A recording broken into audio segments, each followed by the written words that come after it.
Halo Tribuners, selamat malam. Kembali lagi di Tribun News on Cam. Kali ini kita akan membahas tentang tren bersepeda di tengah pandemi COVID-19 seperti sekarang ini. Nah, seperti kita ketahui, bersepeda ini sedang menjadi satu kegemaran dari masyarakat di tanah air.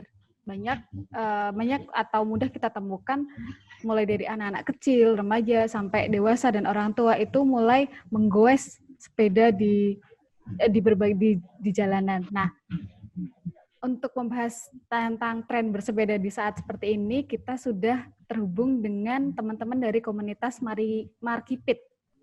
Kan kalau bisa dibilang sekarang ini kan banyak masyarakat yang mulai mengemari olahraga bersepeda. Tanggapannya seperti apa, Pak? Apakah tren bersepeda saat ini itu hanya sekadar ngikutin tren atau ini memang sudah jadi gaya hidupnya masyarakat sekarang? Baik, Mbak. Jadi menurut kami bahwa tren untuk sepeda saat ini masih didominasi oleh pendatang baru, Mbak, atau newbie gitu ya. Maksud kami bahwa karena situasi dan kondisi sekarang ini sangat memungkinkan orang untuk menjadi pendatang baru di dunia sepeda. Karena contoh misalnya yang sekolah, yang kuliah itu kan belum masuk, mereka punya banyak waktu. Kemudian yang bekerja juga masih beberapa dirumahkan, belum full. Yang guru, yang PNS kan juga work from home kan, jadi juga punya banyak waktu untuk melakukan rutinitas bersepeda. Jadi menurut kami ini bukan tidak akan selamanya. Ini hanya tren sesaat. Dimana nanti kalau kehidupan sudah berjalan dengan normal, saya punya keyakinan bahwa ini akan kembali normal lagi, gitu, Mbak. Oke. Berarti dan ini juga ini juga nanti ada seleksi alam, Mbak. Jadi nanti seleksi alam berlaku.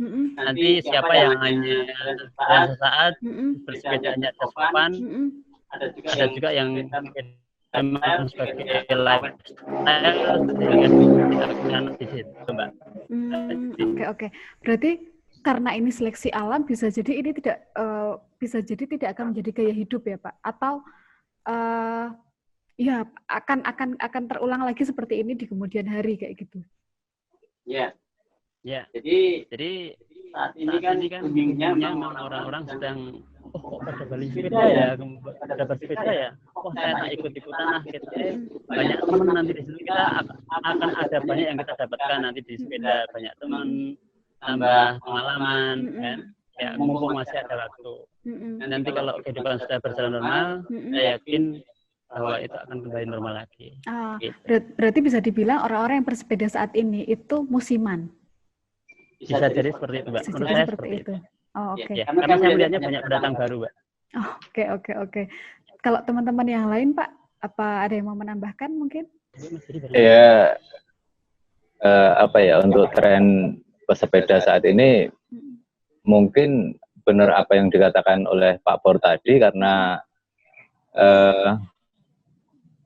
banyak masa untuk libur di rumah karena adanya pandemi saat ini. Ya, mungkin mereka disibukkan dengan kegiatan bersepeda, dengan hal-hal yang lain. Itu mungkin menjadi tren saat ini. Tapi untuk tren yang akan datang itu mungkin mereka akan kembali sibuk dengan kegiatan masing-masing. Jadi ya untuk bersepeda mungkin akan menjadi polemik juga sih, karena banyak sepeda tapi banyak yang tidak bisa menggunakan. Jadi benar apa yang dikatakan Pak Pur tadi, bahwa suatu saat nanti pasti akan ada seleksi alam yang benar-benar pecinta sepeda itu pasti akan bertahan, tapi yang cuma instan-instan itu pasti akan jatuh. Mungkin seperti itu.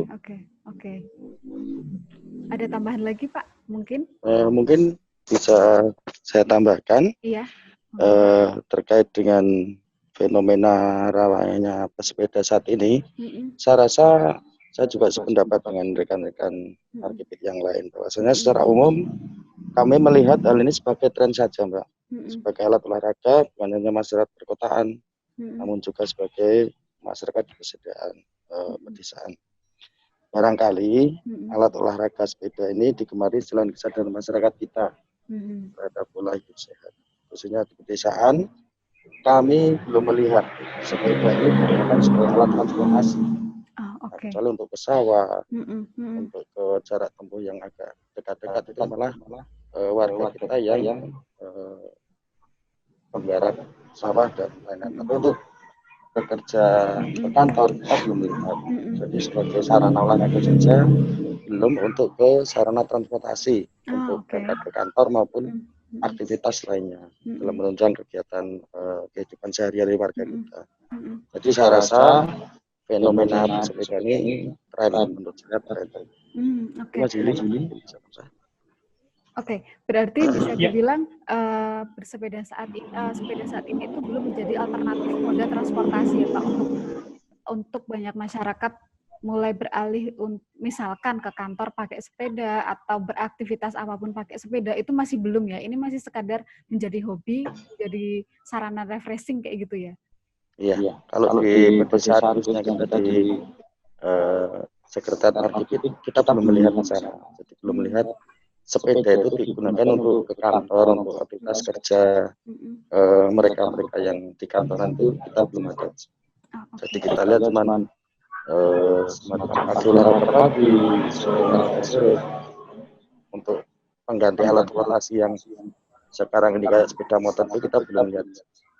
Oke. Berarti masih sebatas untuk kegiatan olahraga, kegiatan hobi, kegiatan refreshing gitu ya Pak, bersepeda. Iya. Oke. Ini Pak, kan kalau melihat ada fenomena dengan banyaknya pesepeda yang bisa dibilang musiman tadi itu kan sekarang lagi jadi sorotan. Nah, sorotannya itu karena mereka sering bergerombol atau kalau dalam bersepeda atau saat goes itu mereka berjejer dan itu sampai memenuhi badan jalan. Nah, itu kan yang kemudian dikritik atau disorot sama beberapa masyarakat kok kayak seolah-olah mengganggu hak pengguna jalan lain nih kayak gitu. Nah, pendapatnya seperti apa Pak? Sebenarnya tindakan seperti itu atau goes dalam jumlah yang banyak terus berjejer sampai kemudian hampir memadati jalan itu sebenarnya gimana sih kayak gitu? Jadi menurut kami bahwa fenomena akhir-akhir ini tidak bisa dipungkiri bahwa pendatang-pendatang baru di dunia sepeda itu bergerombol di jalan pada saat berjalan bersepeda. Ketika itu jalannya memang sempit, kemudian mereka menuju jalan, itu tentu sangat mengganggu pengguna jalan yang lain. Jadi memang seyogianya goeser itu tahu kondisi jalan.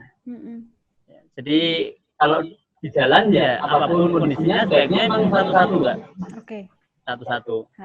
Ya, karena ya sesuai dengan Undang-Undang Lalu Lintas nomor 22 tahun 2009 itu bahwa pesepeda itu kan diatur untuk keselamatannya gitu. Dan juga difasilitasi untuk keselamatannya, diatur cara bersepedanya agar tidak mengganggu lalu lintas yang lain. Dan memang seyogianya para goes ini tahu bagaimana mereka menikmati di jalan. Gitu. Kami sendiri dari teman-teman Markipit juga berusaha untuk menerapkan itu. Ya, ketika kami di jalan kami berusaha untuk lalu lintas, kemudian berjalan satu-satu dan tidak memenuhi bahu jalan sehingga tidak mengganggu yang lain. Sehingga kami setuju ketika misalnya ada penertiban atau mungkin lebih ekstrim dari itu ada peringatan para goeser yang tidak mematuhi aturan lalu lintas. Kami itu sepakat untuk ditertibkan, gitu. Barangkali ada yang mau menambahkan? Hampir sama ya, sebenarnya hampir sama. Kita Markipit sepakat dalam artian sepeda dalam jumlah banyak dalam bergerombol, tidak mentaati etika maupun aturan di jalan. Kita sebagai pesepeda itu semestinya memahami potensi bahaya saat bersepeda. Karena tidak semua pengguna jalan motor yaitu taat aturan. Kita sadar itu, kita sadar. Karena ketidakdisiplinan pengendara itulah sebagai penyebab rentannya kecelakaan di jalan raya. Bisa saja. Berarti Pak, kemarin itu kan di Jogja, Sri Sultan itu kan sempat menegur kan, sempat melakukan peneguran kepada teman-teman pesepeda yang bergerombol di Malioboro. Berarti tindakan yang dilakukan oleh Sri Sultan ini sudah benar ya Pak? Atau saya rasa sangat tepat. Sepakat untuk itu. Harus ditertibkan. Oke. Ya, mungkin sedikit penambahan bahwa mungkin karena pemerintah sedikit melonggarkan, ada yang namanya new normal untuk saat ini, sehingga ada semacam euforia, Mbak. Jadi setelah beberapa bulan merasa terkekang aktivitasnya, kemudian masyarakat goeser itu memanfaatkan new normal itu untuk kemudian keluar dan beraktivitas, berolahraga, di mana itu belum pernah terjadi sebelumnya dalam jumlah yang besar gitu, sehingga kemudian ya kita semua kan jadi kaget, kenapa ini baru mulai new normal sudah seperti ini gitu. Gitu. Jadi tidak ada yang salah sebenarnya. Maksud kami itu karena belum ada sosialisasi juga kan. Jadi kan baru new normal pertama, kemudian semua pada keluar. Itu kan jadi kemudian kan kita semua para goeser kan jadi kaget-kaget loh. Ini kok tumben nih hari ini banyak sekali goeser bergerombol, apa ini tidak bermasalah nanti gitu. Dan ternyata benar itu tidak menjadi kehendak daripada Ngarsa Dalem untuk kemudian berusaha menertibkan Malioboro ke depan. Ya kami setuju. Kalau kami sendiri sih nggak pernah ke kota sih Mbak, kami mainnya ke sawah, ke gunung. Iya itu Pak. Jadi busuk-busukan kali gitulah Mbak. Jadi nggak pernah ke kota. Maklum Mbak, anak singkong. Menambah sedikit. Oke, monggo Pak kalau mau menambahkan. Jadi memang di Markipit itu kita memang ada etikanya. Kita mempelajari dulu aturan bagaimana bergoeser, kemudian kita membuat aturan sendiri yang sekiranya tidak akan mengganggu perjalanan, kemudian kita baru jalan. Karena lokasi kita tidak ke kota, kita rata-rata eksplorasi di daerah kita, terutama ingin mempromosikan wisata daerah, jadi kita tetap menggunakan etika yang standar. Tapi apabila nanti dari pemerintah nanti ada semacam aturan yang harus kita ikuti, juga kita ikuti. Kira-kira begitu. Etika lah, lebih ke etika bersepeda, tidak memenuhi jalan, bisa tertib, jaraknya bisa diatur agar tidak mengganggu yang lain. Oke. Teman-teman yang lain ada yang mau menambahkan terkait terkait tindakan misalkan para pesepeda yang memenuhi badan jalan ini dan sampai akhirnya itu bisa mengganggu pengguna jalan yang lain kayak gitu?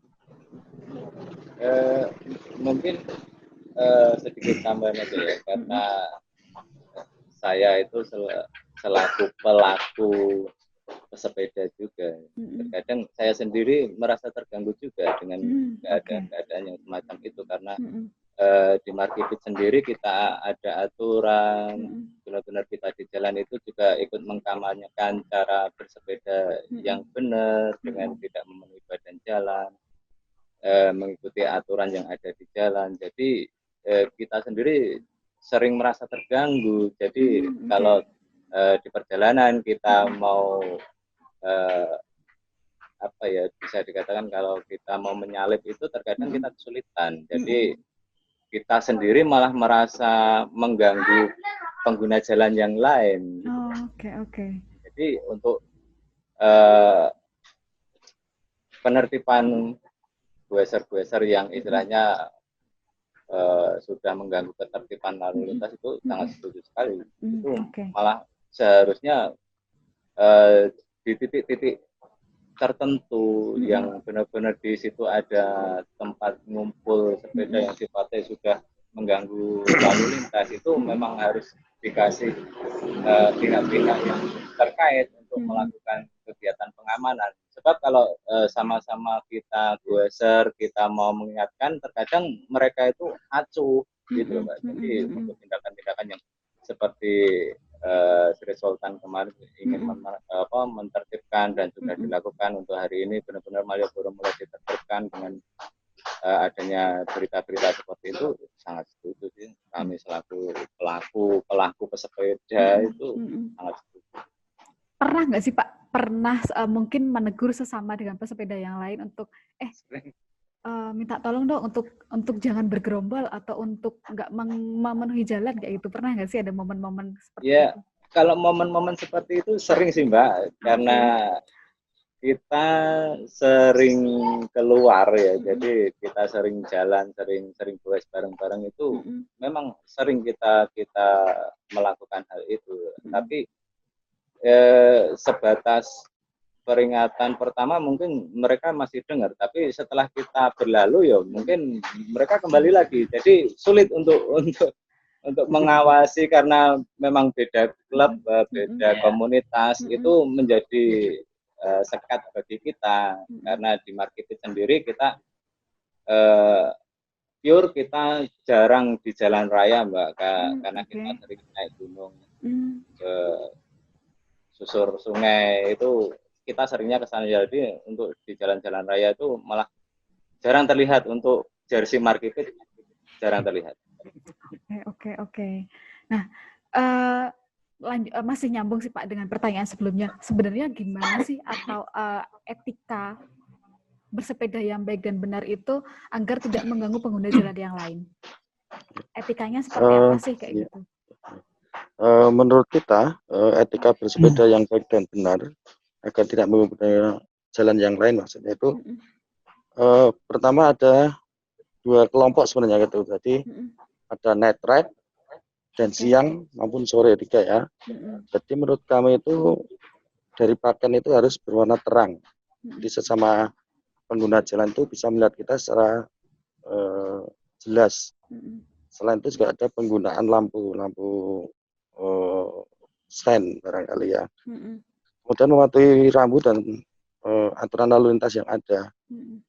Kemudian banyak kita jumpai ternyata dari teman-teman pesepeda itu saat melakukan balik itu mereka melawan arus. Nah, ini yang kita tidak inginkan tuh, berkendara rekan-rekan itu melewati arus yang kurang tepat, jadi mengarah ke arah kita. Kemudian sering juga kita temukan teman-teman di luar market itu seringnya memakai headphone maupun earphone. Earphone dari handphone itu benar-benar mengganggu saya rasa, karena barangkali ada kendaraan bermotor menyalakan klakson juga mesti terganggu pendengaran. Kemudian standar memakai helm, kemudian karena pandemi saat ini ya masker, namun masker yang nyaman, dalam artian tidak terlalu padat, tidak terlalu halus, tidak terlalu mengganggu pernapasan kita, meskipun di beberapa tempat kita bisa menanggalkan masker kita itu. Kemudian tangan kita itu sebisa mungkin berada di posisi pengereman, Mbak. Posisi pengereman, sebenarnya memperhatikan jalan di samping maupun belakang. Sama halnya dengan berkendara motor, seyogyanya tidak mendahului dari sebelah kiri, itu akan mengagetkan posisi kita. Dan banyak pegoes yang inginnya itu mendahului, ternyata melanggar garis pembatas jalan, marka jalan tengah itu. Kemudian karena kendaraan kita tidak dilengkapi sen arah, kita bisa menggunakan tangan kita sambil menolehkan kepala, menolehkan untuk kita mau ke kanan mau ke kiri, seperti itu. Kemudian perawatan sepeda. Perawatan sepeda itu rutin kita kontrol. Nah, kunci yang terakhir itu untuk kenyamanan, kita saling menghargai sebenarnya, menghargai sesama sepeda. Banyak ternyata dari teman-teman kita itu, contohnya kalau Markipit, kita bertemu karena sepeda. Jadi ada semacam aturan.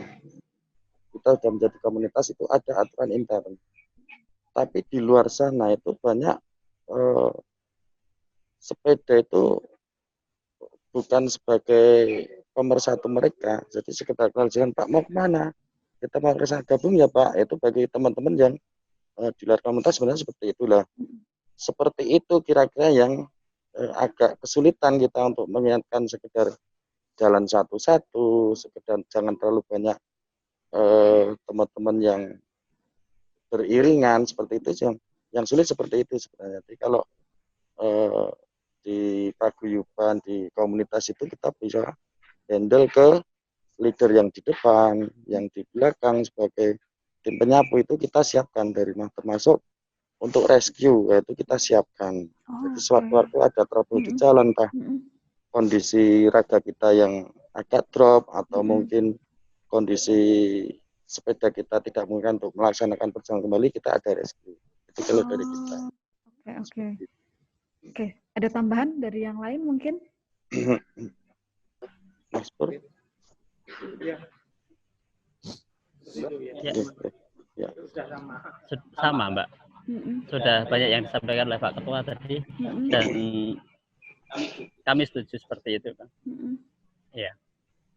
Kan kalau ada aturannya kalau bersepeda itu sebaiknya di jalur lambat kayak gitu. Nah, sebenarnya sarana atau infrastruktur di jalanan kita itu sudah memadai nggak sih untuk menampung atau untuk sebagai jalan teman-teman yang naik sepeda kayak gitu? Karena kan biasanya kan kita agak rebutan nih sama teman-teman yang naik motor dengan teman-teman pengendara yang lain kayak gitu. Itu sebenarnya kita harusnya seperti apa sih kayak gitu? Baik, Mbak. Jadi untuk saat ini apabila Halo? Iya, halo. Oke. Ya. Jadi untuk saat ini kami merasa bahwa untuk diterapkan aturan pesepeda secara profesional belum memadai, Mbak ya. Sarprasnya belum memadai karena mungkin untuk hak bagi pesepeda itu belum semua ruas jalan itu mempunyai. Baru jalan-jalan protokol, jalan-jalan provinsi yang jalannya itu lebar itu diperhatikan, seperti misalnya tempat berhenti bagi sepeda itu ada ya, di jalan-jalan besar itu ada. Kemudian jalur sepeda itu ada, tapi masih sebatas pada jalan-jalan yang lebar. Tapi untuk jalan-jalan yang jalan-jalan kabupaten ya, apalagi yang jalan-jalan kecamatan itu tentu jalannya kan tidak lebar. Jadi tentu tidak memungkinkan untuk dibagi jalannya untuk misalnya ini khusus pesepeda dan sebagainya. Sehingga di sini cuma hanya berlaku etika aja, etika sebagai sama-sama pengguna jalan, kita harus mau berbagi, kita harus saling menghormati, jangan beriringan. Paling cuma seperti itu. Jadi untuk diterapkan belum memungkinkan, gitu. Karena memang sarana dan prasarana dari pemerintah belum semua bisa menjangkau. Baru di titik-titik tertentu di kota besar ada parkir sepeda, ada fasilitas parkir sepeda, itu kan hanya di titik tertentu. Iya. Mungkin menambahkan sedikit ya, Pak. Oke, monggo Pak. Ya. Kalau kita ditanyakan siap dan tidaknya sarana dan prasarana, itu saya rasa untuk kita itu belum siap sepenuhnya. Jadi jalur pesepeda itu saya rasa tidak mungkin dikembangkan, kesulitan untuk dibantu dan jalan yang seperti Mas Pur mendekati tadi di lebar jalan yang terbatas. Hal ini tentunya dengan mempertimbangkan ruang pejalan kaki, sepeda dan kecepatan bersepeda. Fasilitas pesepeda juga harus memperhatikan tingkat keterampilan. Ada jaminan keselamatan bagi pesepeda yang belum berpengalaman. Nah, ini untuk pesepeda anak-anak dan lanjut usia jelas berbeda dengan usia-usia kami. Kemudian kalau akan dilaksanakan ya tentunya dengan biaya yang efisien namun bermanfaat secara maksimal si jalan itu. Kemudian pemilihan material jalan yang tahan lama dan minim perawatan. Selanjutnya apabila ini rancangan akan diwacanakan itu tentunya juga pentingnya fasilitas parkir seperti di perkantoran, di sekolah, tempat ibadah, tempat rekreasi, pusat perbelanjaan, pasar, stasiun, dan pemukiman. Karena yang kita rasakan saat ini belum ada fasilitas yang benar-benar diperuntukkan untuk para pegoes, para pesepeda. Jadi parkir kita juga sama dengan lokasi di parkir sepeda motor di mobil tidak ada, dan berlokasi kecuali yang di kampus, mungkin ada beberapa di kota itu kampus yang memiliki parkir khusus sepeda.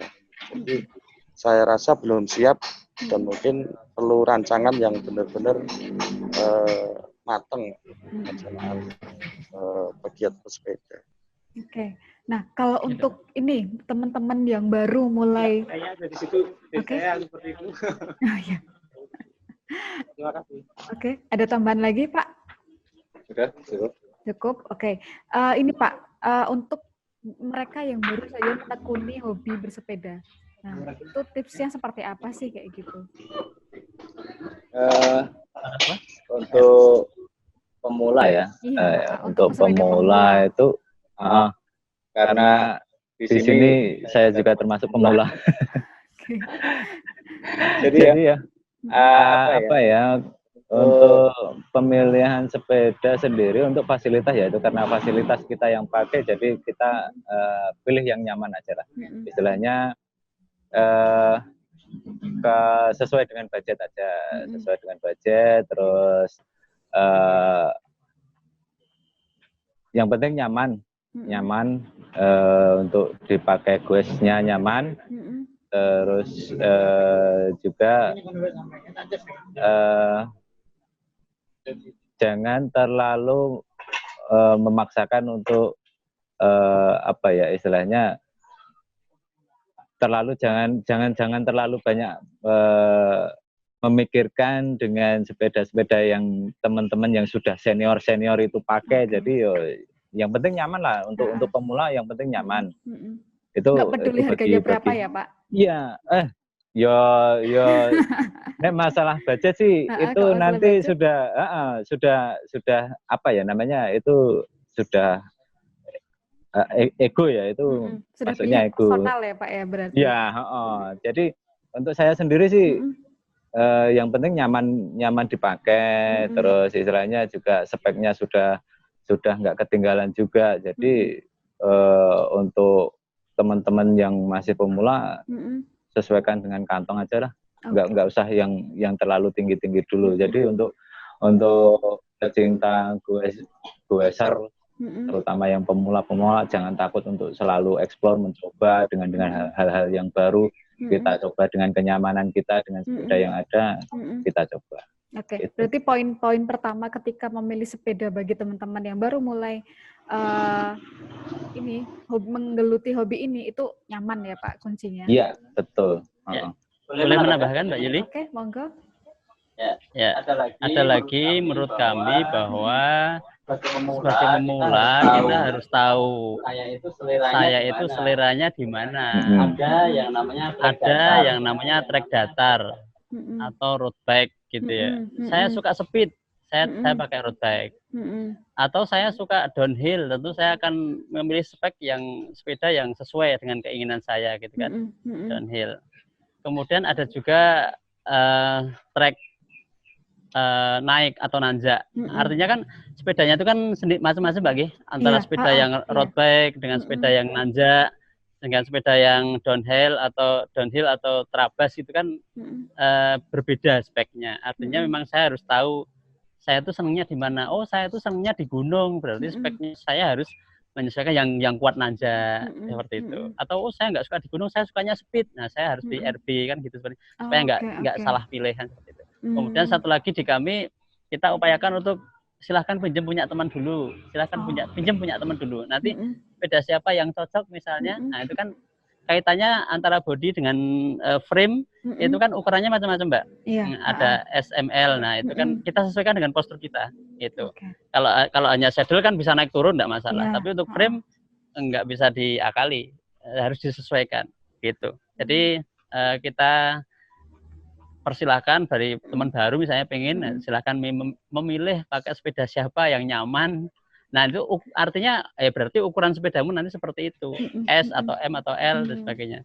Bisa jadi untuk rujukan maksudnya ya Pak ya? Maksudnya seperti itu, bisa jadi advice. Nah, nanti kalau kira-kira kamu seperti ini sepedanya, tinggal nanti budgetnya dapatnya yang apa. Jadi intinya mau pilih trabas, downhill, atau road bike, atau nanjak itu aja kira-kira. Oke. Ya, berarti disesuaikan juga dengan inginnya kita seperti apa, sesuai juga dengan budgetnya kita seperti apa. Betul begitu, Mbak. Oke. Ini Pak, mengenai tentang Markipit sendiri. Nah, Markipit ini komunitas apa sih kayak gitu? Atau komunitas bersepeda yang seperti apa? Terus kapan terbentuknya? Aktivitasnya selama ini ngapain aja tentunya selain bersepeda kayak gitu? Ini saya. Ya. Apa? Ya. Halo? Ya. Ini Pak, ini tentang Markipit. Markipit ini komunitas bersepeda yang seperti apa, terus aktivitasnya itu ngapain aja kayak gitu. Oh iya. Tentunya selain bersepeda. Oke. Sebenarnya Markipit ini awalnya terbentuk tanggal 5 Juli 2019. Awalnya kita berdiri 2 orang. Karena kita sering ketemu gitu. Jadi ketemu berdua, terus kemudian lama-lama kita berkomunitas bertambah jadi lebih banyak karena ternyata di lingkungan kami mereka juga bersepeda tapi tidak punya grup, tidak punya kelompok. Akhirnya kita mulai mengumpul di satu ini Markipit. Markipit itu hasilnya kepanjangan dari mari kita ngepit sebenarnya. Alias mari kita bersepeda ya Pak? Ya, mari kita ngepit ya. Itu. Terus awalnya juga kita juga tadinya nggak sengaja aslinya kalau pas kita membuat ini kita nggak sengaja. Jadi setelah ketemu berdua orang, terus teman satunya bawa teman yang lain, kebetulan dari sivitas yang berbeda, ada yang dari ASN, ada dari buruh lepas, ada juga dari latar belakangnya semua berbeda, sivilnya berbeda. Mereka punya moto, kita akhirnya punya moto, Pak. Punya logo, punya satu fansbot, jadi semacam moto itu, jadi satu sepeda sejuta saudara. Dimanapun kita ketemu dengan pesepeda itu saudara kita. Dimanapun mereka susah, kita siap bantu. Dimanapun mereka butuh tahu tempat yang enak untuk dikunjungi, kita siap memberi informasi. Begitu mereka butuh etika knowledge, kita juga siap memberitahu. Bila mana kita dibutuhkan, kita siap gitu. Jadi Markipit itu enggak, dan satu hal yang kita gelontorkan di awal, kita tidak membicarakan upgrade karena di grup Markipit sendiri memang punya aturan tidak membicarakan upgrade karena pembicaraan upgrade itu bisa menjadi ketimpangan sosial ya. Kan ada yang kadang-kadang ada yang punya uang, kadang-kadang ada yang enggak punya, kadang-kadang yang masih harus mengumpulkan untuk membuat sebuah sepeda. Jadi kita seadanya. Apapun sepedanya yang mereka punya, kita jalan bareng. Kesulitan mereka jadi energi buat kita untuk saling berbagi, saling membantu sama lain. Gitu. Kemudian aktivitasnya Pak, selain bersepeda tentu saja. Sebenarnya banyak sekali yang kita sudah lakukan sebenarnya di Markipit. Kita ada promosi wisata khusus daerah selatan Bantul ya. Kemudian kita juga ada promosi kuliner. Jadi masing-masing anggota Markipit ini ternyata punya usaha di kuliner gitu. Dan unik-unik, mereka mungkin satu sama mie ayam misalnya, mereka punya varian yang berbeda-beda. Tapi mereka saling melengkapi dan saling mempromosikan. Seperti itu. Jadi kegiatan ekonomi kreatif di situ hidup. Jadi kita ingin menghidupkan ekonomi kreatif di situ. Kemudian kita ada juga rescue yang sudah saya utarakan tadi, dimanapun ada juga rescue, kita membantu mereka yang kesulitan di jalanan, baik itu kesehatan maupun kondisi kendaraan. Yang kemudian ada juga kita ikut menjadi kurir berbagi beras. Kita mendapatkan donasi beras dari salah satu penggiat dana, gitu. Kemudian kita menjadi kurirnya, kita ikut membagikan beras itu pada orang-orang yang membutuhkan. Kemudian ada juga menggambar gratis, itu untuk adik-adik. Jadi kita belajar menggambar bersama-sama untuk adik-adik. Jadi mereka dikumpulkan menggambar bersama, mereka tidak harus bisa menggambar, mereka tidak harus ahli menggambar, punya bakat, tapi mereka suka. Contohnya seperti ini, mereka misalnya membuat ikan. Kalau biasanya membuat ikan dengan dengan pensil, mereka hanya pakai jempol. Jadi kita menggunakan cara-cara yang mereka yang tidak lazim tapi membuat kreativitas itu muncul. Ya. Terus ada juga yang baru mau digagas ini, yang sudah mulai jalan ini donor darah. Jadi karena kondisi kita memang pada akhirnya kita menemukan kesehatan dari proses bersepeda ini, ternyata ini untuk beberapa teman yang memang betul-betul sehat, mereka mau berbagi darah lewat itu. Masih banyak lagi yang menjadi program kami, tapi kita melihat teman-teman nanti. Caranya seperti itu, Mbak. Oke. Ya. Betul, Mbak. Jadi betul. Sendiri, Pak, kalau anggotanya sendiri sebenarnya terbatas area Bantul saja, Bantul Jogja, atau ya boleh dari teman-teman dari daerah lain untuk ikut bergabung kayak gitu? Intinya awalnya memang kita mempromosikan daerah, jadi kita tidak terpatok di daerah Bantul saja. Kalau mungkin daerah Sleman mau membuat cabang di sana, kita juga siap. Kita tidak ada registrasi titip uang atau membayar itu di awal, tapi kita hanya seperti itu aja. Misalnya kita datang ke sana, kita sudah ada. Kalau pernah kita juga punya cabang di Sleman, sekarang mereka juga hidup di sana, juga mempromosikan Markipit dengan sistem yang sama, dengan tema yang sama. Kemungkinan kalau misalnya nanti di daerah lain seperti di Jakarta, di Bandung, atau di Bali misalnya ada atas dengan label Markipit, kita pun siap karena prinsip kami satu sepeda sejuta saudara tadi. Iya. Oke. Ada tambahan lain mungkin dari Pak Pur atau dari yang teman-teman yang lain? Ya, jadi betul apa yang disampaikan Mbak Yuli, Mas Mandi. Kebetulan namanya juga Mas Yuli. Bukan hanya bersepeda, tetapi kita bukan hanya bersepeda, tapi kita juga ada edukasi kepada anak-anak. Kemudian ada berbagi, baik itu berbagi darah, donor darah maksud kami, atau berbagi ikut bersama-sama teman-teman di Pundong Rescue untuk berbagi beras misalnya ke banyak pengguna yang membutuhkan. Itu kita lakukan dalam setiap bulannya, Mbak. Jadi ya tidak terbatas hanya masalah sepeda, tetapi unsur sosial dan juga tolong menolong di kehidupan masyarakat kita jalankan setiap harinya. Seperti itu, Mbak. Oke. Ya. Nah, Pak, kalau boleh tahu jumlah anggotanya kayak gitu berapa sih? Anggotanya sekarang untuk yang registrasi berapa, tolong? Aktif untuk saat ini ya, yang aktif ya itu aktif itu kurang lebih ada 50-an itu aktif. Tapi yang member tidak aktif itu kalau di total ada sekitar 140-an. Itu yang tidak aktif. Kalau yang aktif sendiri sekitar 50-an. Gitu, Mbak.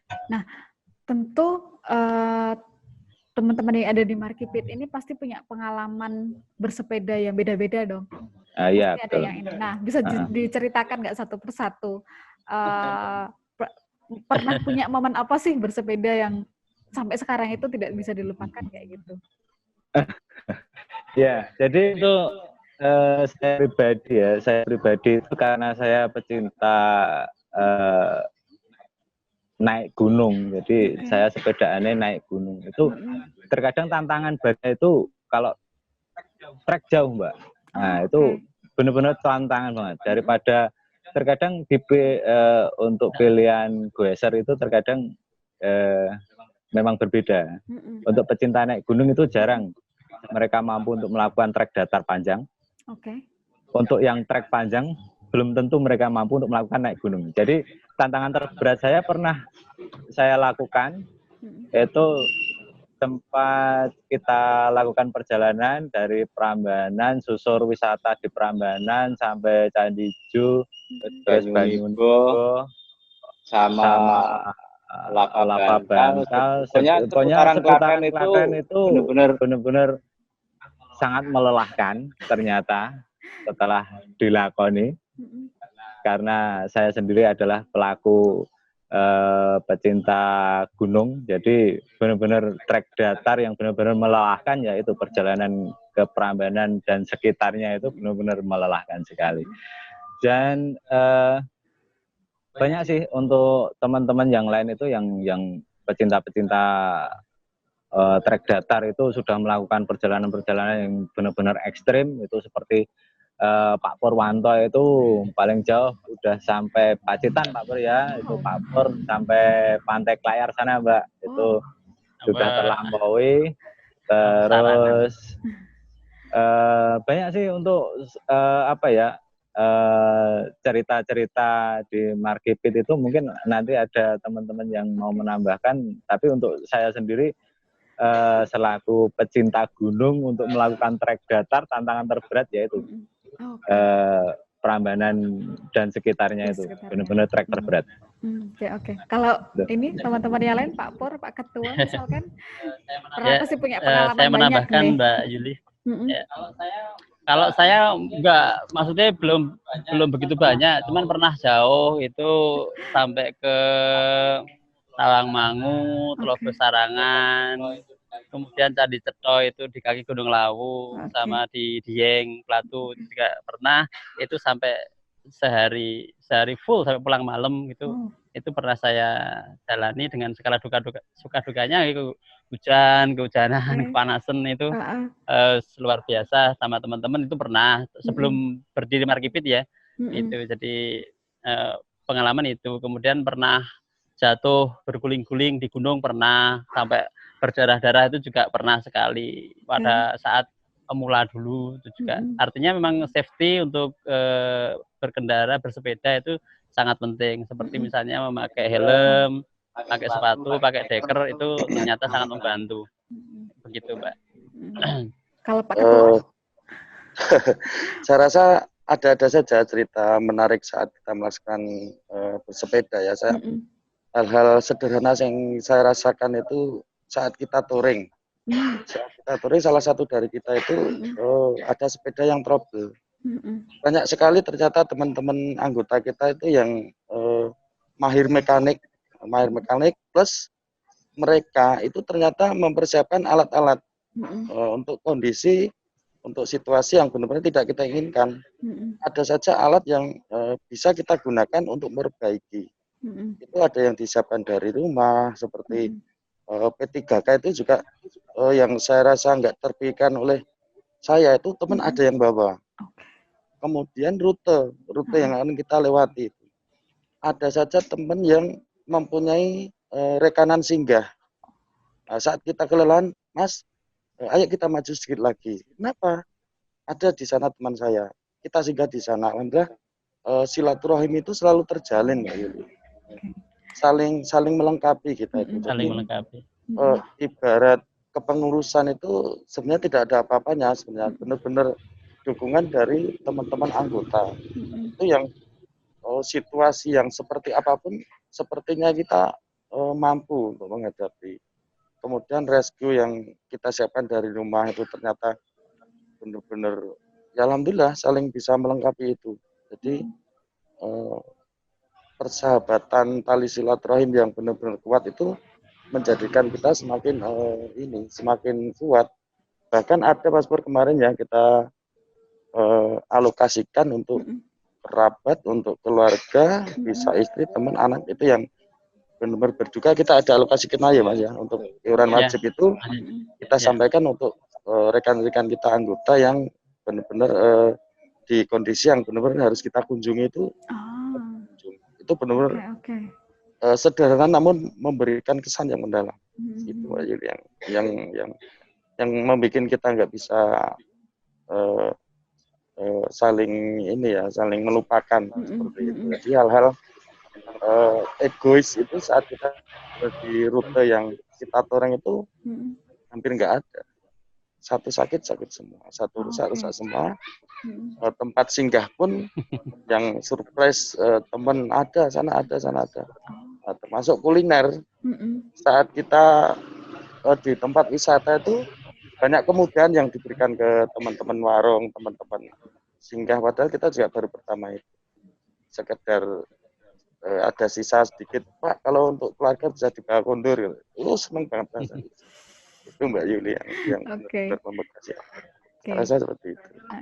Harapannya Pak, untuk teman-teman yang baru mulai menggeluti olahraga atau hobi bersepeda, terus teman-teman goeser yang lain yang bisa dibilang lebih senior sama pemerintah sendiri seperti apa sih dari Markipit? Baik, Mbak.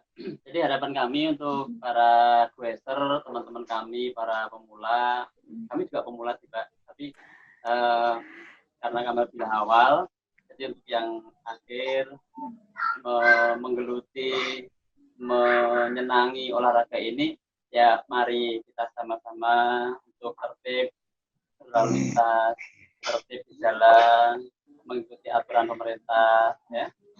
Kemudian kita saling bersapa di jalan, mungkin dengan sekedar say hello atau dengan belting dan sebagainya. Ini sebagai simbol bahwa kita adalah satu hobi yang sama, kita adalah saudara. Ya. Kemudian nanti kalau di jalan ada trouble, itu kita saling membantu, kita saling peduli.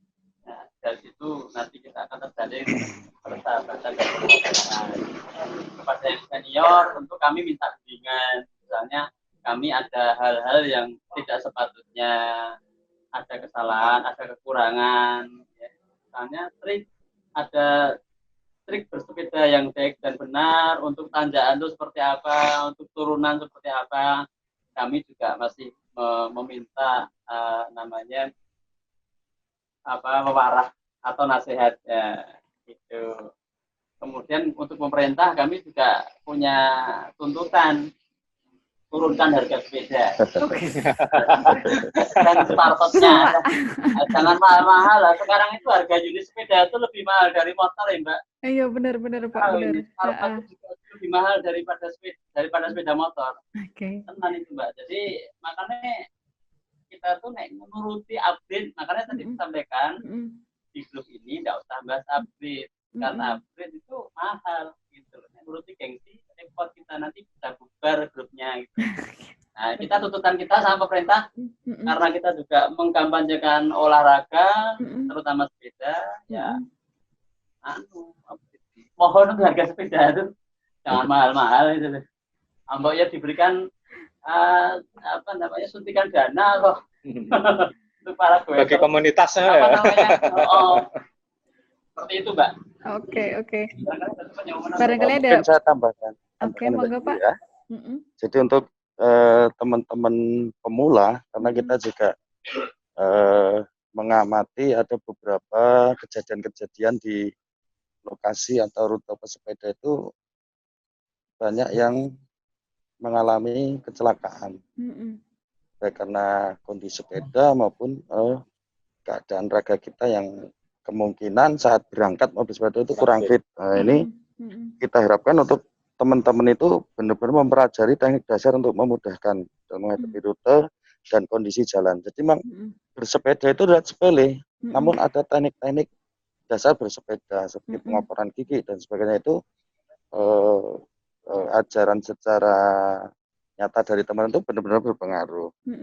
Kemudian asupan makan itu sepele loh Mbak. Jadi kita berangkat pagi itu rata-rata teman belum pada sarapan. Itu penting sekali memperhatikan asupan. Kemudian untuk trek touring itu seyogyanya kita tidak nyengko istilahnya. Jadi kita kayuh perlahan namun pasti karena tujuan masih jauh. Saat ngeres kita juga upayakan ngeres. Kemudian memahami kemampuan dan kekuatan fisik kita sendiri. Jadi saya ternyata lelah, ya jangan gengsi sama teman-teman. Kita ngeres dulu meskipun belum di titik res. Karena ada beberapa teman-teman yang memaksakan, justru kondisi itu malah memperburuk, entah kaki, ankle dan sebagainya itu benar-benar di kondisi yang menjenuhkan sebenarnya. Namun kalau bisa disampaikan di awal kita bisa menyesuaikan. Jadi tidak usah gengsi untuk mengukur kekuatan sendiri kalau itu dalam ikatan kelompok. Kalau sendiri bersepeda sendiri itu jelas bisa mengukur. Untuk trek mau nanjak atau data atau touring itu benar-benar disesuaikan. Seperti itu saya rasa. Oke. Ada tambahan lain dari teman-teman yang lain?